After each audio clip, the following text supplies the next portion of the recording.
મારે સાયકેટ્રિસ્ટને બતાવવું જોઈએ? અરે યાર, સાયકેટ્રિસ્ટને થોડું બતાવાય, લોકોને ખબર પડશે તો શું કહેશે? આ પ્રકારની મૂંઝવણમાં ફસાયેલા લોકોને આજે મારે એક ફાઇનલ જવાબ આપવો છે. હાય, હું છું doctor Harshil Chauhan, consultant psychiatrist and sexologist at Solar Hospital. આ સવાલનો જવાબ આપીશ હું 3 સવાલથી. પહેલો સવાલ, વૈજ્ઞાનિક દ્રષ્ટિએ એવું કયું કારણ છે જેથી આપણા શરીરના બીજા બધા અંગ તો બીમાર પડી શકે છે પણ મગજ બીમાર નથી પડી શકતું?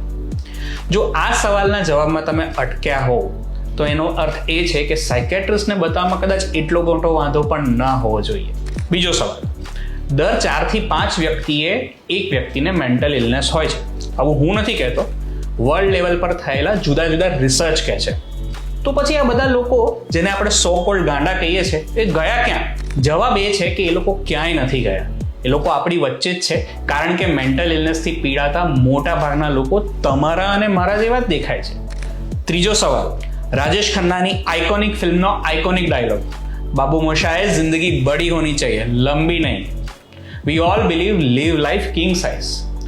તો જો આવી હેપી અને મિનિંગફુલ લાઈફ માટે આપણે પોતાની જાત માટે થોડી હેલ્પ લઈએ તો એમાં ખરેખર શું આપણને લોકોના વાંધાની ચિંતા હોવી જોઈએ? જો આ સવાલે પણ તમને વિચારતા કરી મૂક્યા હોય તો માની લો કે સાયકેટ્રિસ્ટને બતાવવામાં કોઈ વાંધો નથી.